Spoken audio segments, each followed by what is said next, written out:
All right, so we're here with Sean Squirrel Burrell from Zachary, Louisiana, LSU track and field star. Sean, the nickname, Squirrel, where'd this come from? I say about when I was 3 or 4, I was in daycare. I just say my dad's best friend, he always joked around and played with me because I was real small, fast, and I always looked like one. So the name Squirrel just stuck with me, and it actually boosted my popularity in track just because of how fast Squirrel is and how fast I run on track. You know, that's a good point. Like we always say, fast as a rabbit or a fox but if you walk around campus and see a squirrel, those things, they move pretty quick, huh? Gonna see a squirrel every day on campus, and they're not easy to catch. Yeah. Well, tell me about, so you're from Zachary, right? Yes, sir. So tell me about growing up in Zachary. You played different sports, you did different things? First, when I was in Zachary, I started off playing Legends baseball all the way up to about 12 maybe, and then I moved on to track. I ran with Stampede, Greater King David, and a few other teams, and then I moved to football at the high school and running track at the high school, being a part of 2 state championship teams on the football team and 1 state championship on the track team. Actually was on the team with my brother my sophomore year, winning both track and football. Let's talk about the football days for a second. David Brewerton's done an amazing job over there as the head coach, really kind of building a dynasty in a short period of time. What was it like to play for him? It was a great experience playing under him and all the offense and defense coaches. Just going out there, working hard every day, knowing that physicality is the main mindset of the game, and every day we just had to work hard, and that's pretty much what he instilled in us. What position did you play? I played cornerback and receiver and a little bit of punting. You punted? I did. All right. You remember your average? I don't remember my average, but we did have a fake punt against Deshaun, and I scored a touchdown with that one. So I remember okay. that one. That was a playoff game? Yes, sir. Okay, and that was on the way to one of those state titles? Yes, sir. What years are we talking about that you were in high school? This was, I want to say 2017, my sophomore year, and then 2018, or it was 2018, 2019. Yeah. It's one of those. Yeah. And so you're participating in football a little bit, or a lot, and then you're doing track as well. Who was coaching you? Was it Coach Carrier, or who was coaching track? Yeah, so I had Coach Carrier for the high school, and then my summer track coach was Roderick Newton. And I pretty much say that both of them helped me to be the athlete I am today now here at LSU. Got you. So when you're in high school doing track, are you doing numerous events? I did the 400, the 200, 110 hurdles, and both relays. That's a lot, right? And then high school, we're doing this all in one night, right? We're not breaking this up over 2 days or whatever. Yeah, all in one night. All right. I mean, I know you're young, but were you tired after those meets, running so many events? I say at that age, I never really was tired. Everything was just fun and games. And I just say that it wasn't any, tiredness to it. It was just all energy, every race. Yeah. Adrenaline, huh? Yeah, I said adrenaline, yes, sir. Yeah. You got to train, obviously, get those lungs and get in shape. Adrenaline will only carry you so far at a meet, right, before you get dusted. But when did you start to realize that, hey, I can, maybe take this to college and I can, maybe get a scholarship or something like that? I think I started taking this serious probably my freshman year, knowing that I was a little bit off of the state record when I ran 46.29 at the state championship meet, and the record was 45.99, I think it was. So I started taking it serious a little more at that time, and going into my sophomore year, I was able to break the record, running 45.74, and getting a little bit of looks from top schools as LSU, Florida, Texas A&M, and you could name some others. But that's when I started taking it serious and actually putting in the extra work and time for it. When you were considering college, sometimes there's local kids who want to get away and taste something new, and then there's others that are like, oh, this is a no-brainer, I'm an LSU guy. Was there any kind of debate in your mind, or it was an easy decision? I would say LSU was always at the top. It wasn't always a no-brainer, but it was always at the top of my list as being top 2. I always just wanted to stay in the South and stay in warm areas and pretty much the SEC really. So that was pretty much why LSU was more so the choice. Yeah. Obviously, Dennis Shaver's the head coach. I covered Benny Brazell, Benny in the Jets when he was a football player and a track star. Tell me about the coaching staff that you work with. I just say the coach staff that I work with here at LSU is pretty much the same as how JACQUES coaching staff was. Everything has an order. Everything is about high intensity and just getting through the mental aspect and knowing that a lot of stuff is mentally, and you just have to go out there and grind every day in order to achieve the goals that you want. Yeah, good stuff. Track is a unique sport, right? I mean, it's a team sport, but in many ways it's an individual sport. You know, you're kind of out there on your own, huh? Yes, sir. And you feel that at, you know, and the commitment level too. You know, you're getting out there, I think Benny would tell me the day after Labor Day or something is when you guys start practice, and then you could be running events all the way towards the summer, right? So tell me about the commitment of being a track and field athlete at LSU. I'd say the commitment is, it's tough where you're up 7 a.m. going to classes or something like that, and then having practice at 2:30 and maybe not getting out until 5, 6 o'clock, and then having to go home, get something to eat, and then get back in school. And I just say that some days I just, like on Sundays, I go out there and go fishing because you just need some off days. But overall, the commitment is just a day-to-day basis, really. Yeah. What about the niche that you've been able to carve out on these 400 meters? What have you been able to kind of zero in on, harness, whatever the description may be, to really excel at this event? I would just say that my determination, the mindset that I have in every race is stay in the race, the first 200, because I know my ending is always going to be there, my finish is always going to be there. And I never really started 400 hurdles until my freshman year of college, because I was always a 400, 200 guy.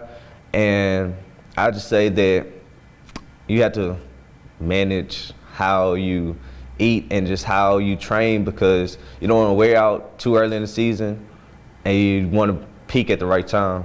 So I just say managing my peakness at the right time at nationals is what get me to where I am right now.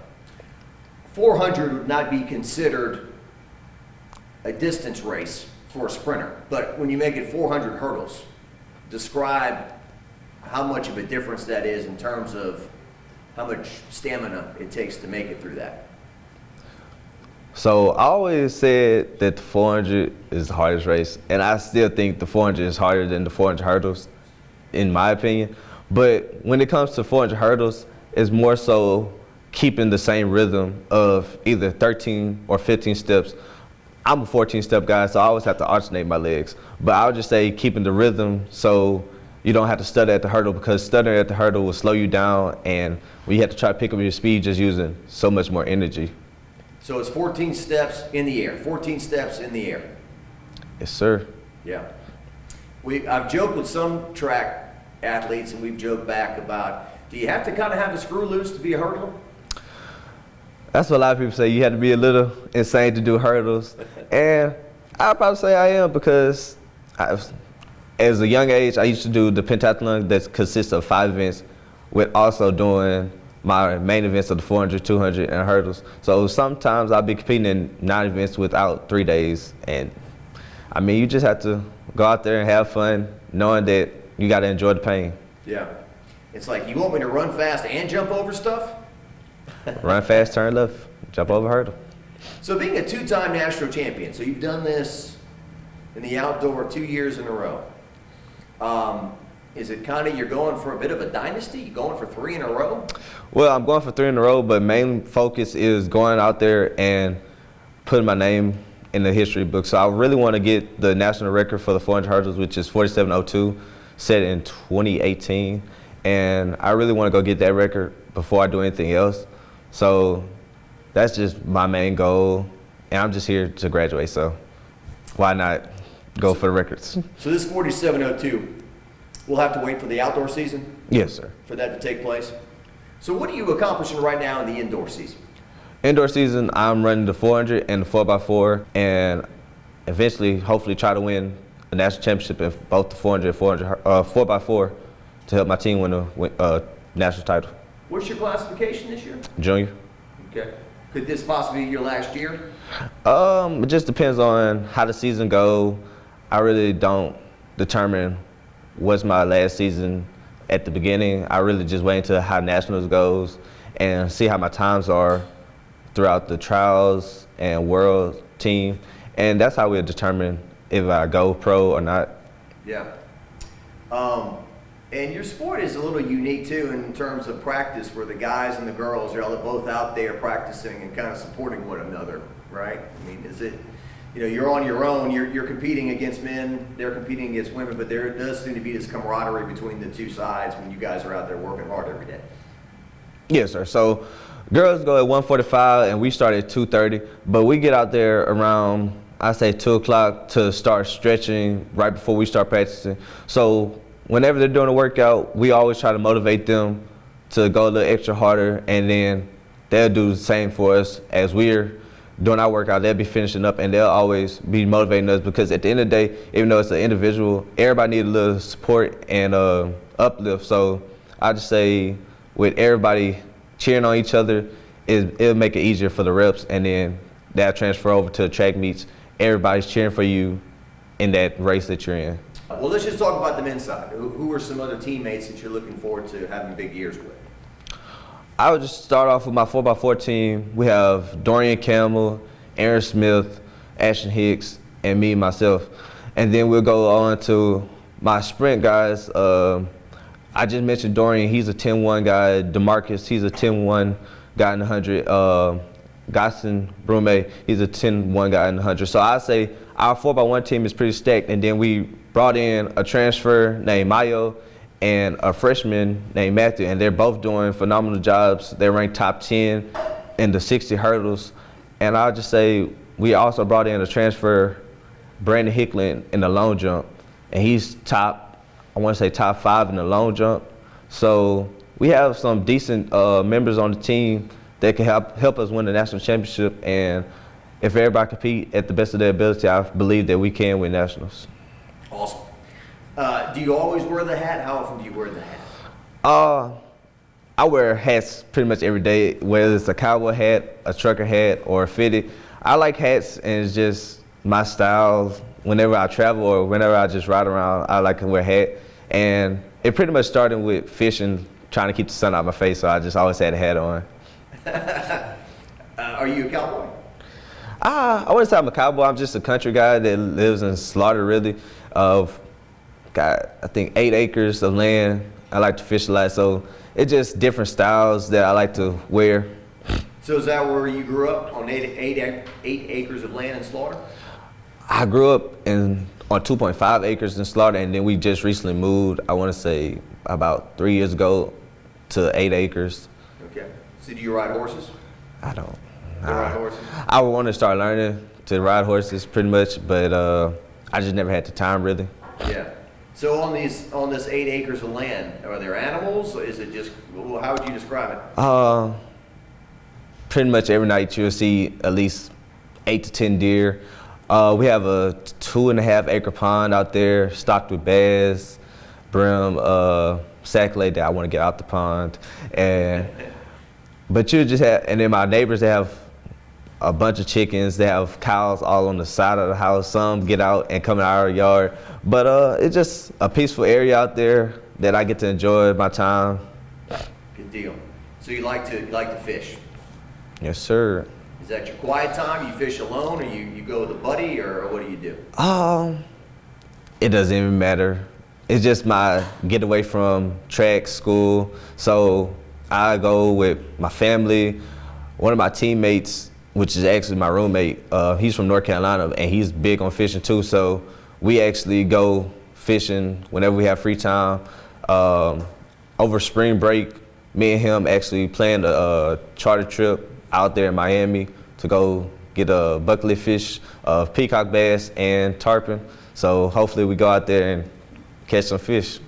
So these are those big fish that you see the videos of these guys wrestling fish into a boat that are as big as they are. Is that what you're kind of getting after, or no? Nah, more so around hopefully for peacock bass around the 5-6 pound. Okay. For the tarpon, maybe we could get about our size and stuff.